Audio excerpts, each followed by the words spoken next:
Facebook whistleblowers are cropping up just in time for the January 6th commission on this bonus episode of Indie Thinker.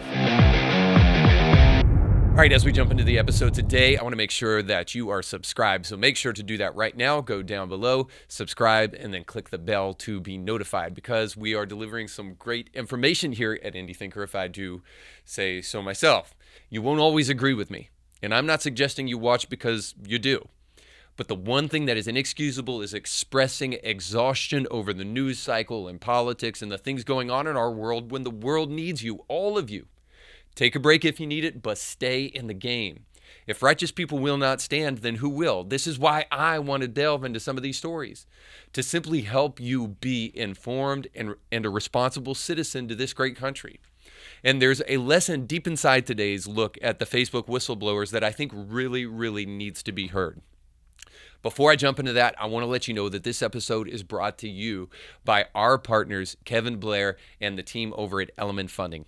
If you are in the market for a new home or to refinance a home, or you simply just want to see if you can afford a home, go right now over to kevinblairteam.com. Okay, so according to the Wall Street Journal, last month, the Wall Street Journal published a series of stories based on leaked internal Facebook documents that show the company was aware that its products, which include Instagram and WhatsApp, in addition to the main Facebook platform, caused significant harm, but didn't act to fix the problem. The journal's reports include claims that Facebook knew Instagram was toxic to young girls' self-esteem, allowed popular accounts to avoid its content rules, failed to stop illegal activity like drug trafficking, and struggled to contain COVID misinformation, and made changes to its algorithms that rewarded inflammatory content.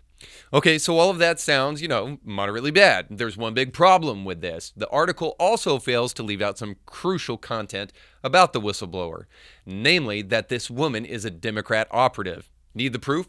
She was part of the team that suppressed the Hunter Biden laptop story at Facebook, according to Nick Monroe at the Post Millennial. Moreover, the whistleblower has been exposed as being handled by Democrats.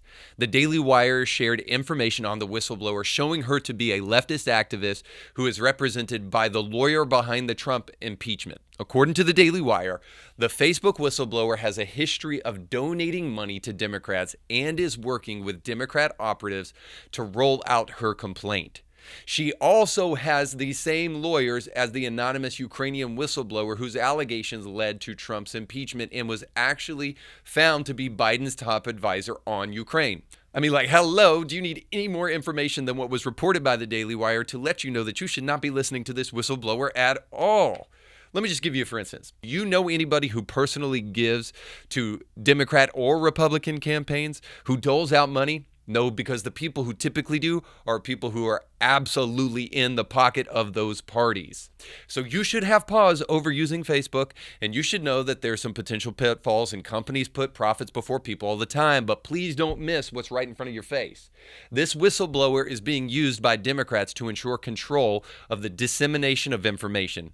It is more than obvious that the legacy media is in the pockets of Democrats. They realize the future is in the hands of new media, and so they need to act because 40% of the public is getting their information from social media, not from state-controlled media like MSNBC and CNN.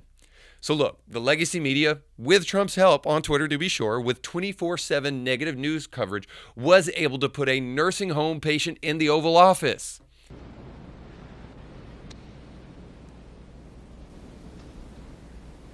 You can't be.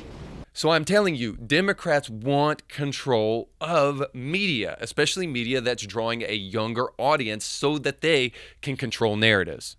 There are reports that yet another whistleblower with criminal allegations has emerged, and we'll see if those actually hold up. But for now, you need to keep in mind that this present whistleblower is absolutely in the pocket of Democrats.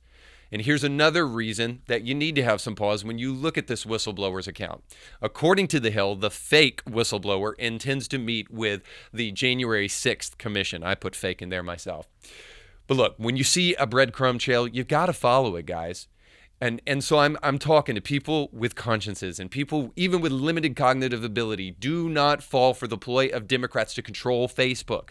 Many on the right are aligning with this whistleblower because the report is a little bit troubling. The way this person is being used should be more troubling. Don't fall for this scheme. Listen to the facts. Republicans and Democrats have both been after Facebook, but for two totally different reasons. Republicans want more speech, and Democrats want less speech. They want to control the institutions that bring information.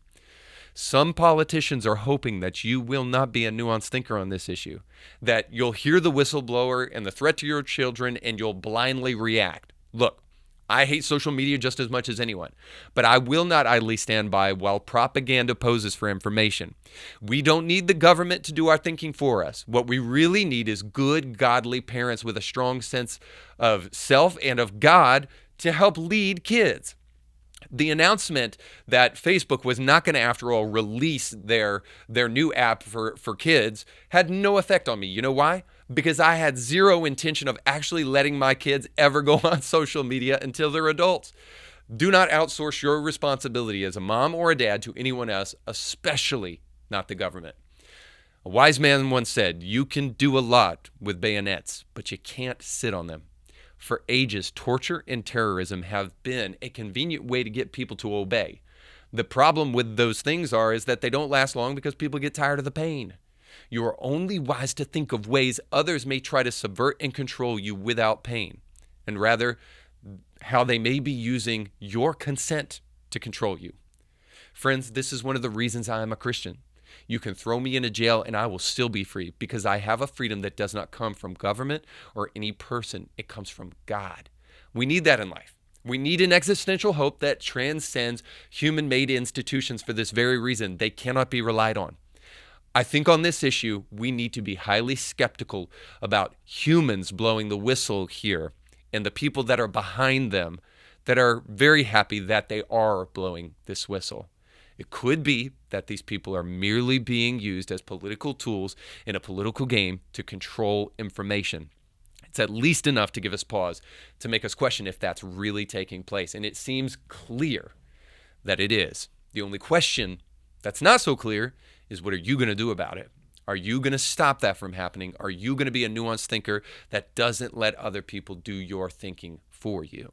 It's so important that on our watch, we do not allow the subversion of information to fall into the hands of the wrong people, and we can do something about that. I'd love to know what you think, so make sure to leave your respectful comments below in the comments section, and then make sure to like, share, and subscribe. Thanks for watching. You can catch brand new episodes of Indie Thinker with Reed Huberman every Monday and weekly bonus episodes to keep you thinking throughout the week. But you have to subscribe and click the bell to be notified when new episodes drop. If you enjoy this content, make sure to like this video and share it with friends.